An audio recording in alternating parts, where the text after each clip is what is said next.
गैर कानूनी तरीके से ओबीसी सूची में जुड़ा, इसलिए हाईकोर्ट ने स्टे दिया, बीजेपी ने नहीं दिया। ममता बनर्जी अगर एपिसमेंट न करती तो न होता।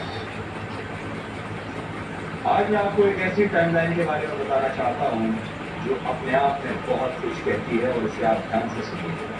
वर्ष 2004 में कांग्रेस पार्टी ने अल्पसंख्यकों और मुसलमानों के लिए जस्टिस रंगनाथ मिश्रा आयोग बनाया। इसके बाद अगले ही साल वर्ष 2005 में देश में मुसलमानों की आर्थिक और सामाजिक स्थिति का पता लगाने के लिए सच्चर कमेटी का गठन किया गया। उसके अगले साल 2006 में यूपीए सरकार ने अल्पसंख्यकों का एक अलग से मंत्रालय बनाया और मुसलमानों के लिए कई बड़े ऐलान किए। इसी साल डॉक्टर मनमोहन सिंह ने यह बयान भी दिया कि पिछड़ों, दलितों और आदिवासियों के साथ संसाधनों पर पहला हक खास तौर पर मुसलमानों का बना। इसके बाद वर्ष 2007 में जस्टिस रंगनाथ मिश्रा आयोग ने मुसलमानों को ओबीसी कोटे में आरक्षण देने की सिफारिश की। फिर 2009 में कांग्रेस ने अपने घोषणा पत्र में अल्पसंख्यकों को आरक्षण देने का वादा किया। आपको विश्वास नहीं है तो 2009 का कांग्रेस का घोषणा पत्र पढ़ लीजिए, उसमें यह वादा किया गया। इसके बाद वर्ष 2012 में ममता बनर्जी की सरकार ने पश्चिम बंगाल में पिछड़ों को मिलने वाले आरक्षण में मुसलमानों को भी डाल दिया, यानी इसे लागू करो। सबसे बड़ी बात यह कि पश्चिम बंगाल में जब जुलाई 2012 में ये कानून आया, तब उससे सिर्फ 4 महीने पहले राहुल गांधी 18 फरवरी 2012 को उत्तर प्रदेश के विधानसभा चुनावों के दौरान अपनी चुनावी सभा में ये कह रहे थे कि मुलायम सिंह यादव की सरकार ने यूपी के मुसलमानों को आरक्षण नहीं दिया, लेकिन कांग्रेस आरक्षण दी। और इस टाइमलाइन में आज सब कुछ जो छिपा हुआ था मैंने आपको बता दिया। और आज मैं आपको एक बार फिर से राहुल गांधी का वही 12 वर्ष पुराना ये भाषण सुनाना चाहता हूं। आज अब इस नई पृष्ठभूमि के साथ, इस नए बैकग्राउंड के साथ जब आप इस भाषण को सुनेंगे तो आपको पूरी कहानी अपने आप समझ में आ जाएगी।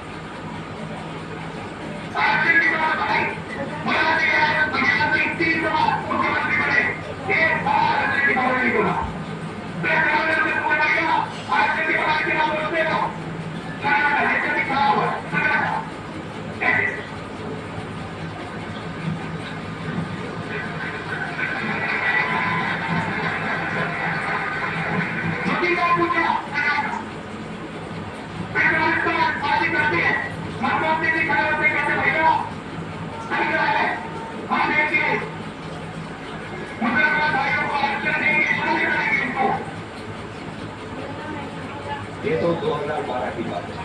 अब मैं आपको वर्ष 2012 से इस वर्ष यानी 2024 के आज में लेकर चलता हूँ।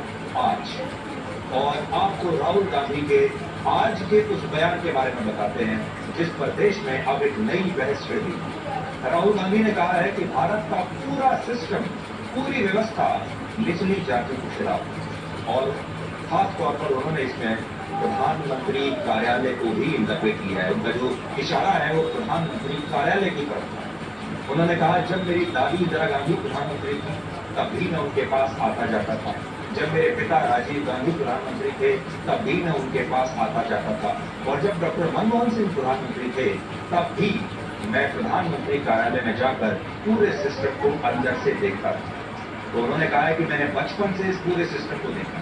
मेरी दादी प्राइम मिनिस्टर रही हैं, मेरे पिता प्राइम मिनिस्टर रहे हैं, मैं उनके घर में रहता था, पूरी व्यवस्था को बहुत ध्यान से देखता था। और जब मनमोहन सिंह थे तब तो मैं प्रधानमंत्री कार्यालय जाता भी था और देखता था। और इसलिए वो कहते हैं कि मैं जानता हूं कि ये व्यवस्था अंदर से कैसे पिछड़ी जातियों के खिलाफ है। मुझसे आप सिस्टम नहीं छुपा सकते। कैसे चलता है, किसको फेवर करता है, किस प्रकार से फेवर करता है, किसकी रक्षा करता है, किसको अटैक करता है, ये सब मुझे मालूम नहीं दिखता है क्योंकि मैं उसके अंदर से आया। प्राइम मिनिस्टर हाउस में जब दादी प्राइम मिनिस्टर थी तब था, पापा थे, मनमोहन सिंह जी थे तब भी मैं जाता था, मुझे सिस्टम अंदर से मालूम। और मैं आपको कह रहा हूं system is aligned against lower caste, मतलब भयंकर तरीके से राहुल गांधी के पीछे भी चश्मा है भयंकर ना? तरीके से। राहुल हर गांधी के जगह। पीछे भी बॉडीगार्ड लगा है। तो राहुल गांधी का ये बयान अपने आप में बहुत कुछ कहता है। क्या वो ये बताने की कोशिश कर रहे हैं कि जब इंदिरा गांधी प्रधानमंत्री थी, जब राजीव गांधी प्रधानमंत्री थे और जब डॉक्टर मनमोहन सिंह प्रधानमंत्री थे, तब भी प्रधानमंत्री कार्यालय और उसके आसपास की जो पूरी व्यवस्था थी वो पिछड़ी जातियों के खिलाफ थी? क्या वो ये बताने की कोशिश कर रहे हैं कि उन सरकारों ने पिछड़ी जातियों के लिए कुछ भी करने की कोशिश नहीं की? और एक और बड़ी बात यह है, वो ये भी बता रहे हैं कि उस समय वो किसी संवैधानिक पद पर नहीं थे। डॉक्टर मनमोहन सिंह के समय पर भी वो किसी संवैधानिक पद पर नहीं थे, सिर्फ एक सांसद थे। फिर किस नाते उन्हें प्रधानमंत्री कार्यालय में सीधी एंट्री मिलती थी और उन्हें कैसे पता होता था कि पूरी की पूरी सरकार कैसे चलती? वो सरकार में ना तो मंत्री थे, ना ही कोई संवैधानिक पद पर थे, ना ही सरकार चलाने में उनका कोई योगदान था, ना ही उनकी मां सोनिया गांधी का डायरेक्टली सरकार चलाने में कोई योगदान था या कोई रोल था। तो फिर कैसे राहुल गांधी को ये सारी की सारी बातें पता चली और डॉक्टर मनमोहन सिंह जब प्रधानमंत्री थे तब खास तौर पर उस समय कैसे उन्हें प्रधानमंत्री कार्यालय में डायरेक्ट एंट्री मिलती थी? इसके बाद प्रधानमंत्री मोदी ने भी आज कहा कि राहुल गांधी ने आज उस सच को स्वीकार कर लिया है जिससे वो अब तक इनकार करते थे। कई बार लास्ट झूठ बोलते हुए भी शहजादे की जुबान पर सच्चाई तो आ ही जाती है। आज कांग्रेस के शहजादे ने एक बड़ा सच स्वीकार कर लिया। शहजादे ने मान लिया है कि उनकी दादी, उनके पिताजी, उनकी माताजी के समय जो सिस्टम बना वो दलितों, पिछड़ों, आदिवासियों का घोर विरोधी रहा है। कांग्रेस के इसी सिस्टम ने एससी, एसटी, ओबीसी की कितनी ही पीढ़ियों को तबाह किया। आज शाहजादे ने खुद ये बात मान ली है।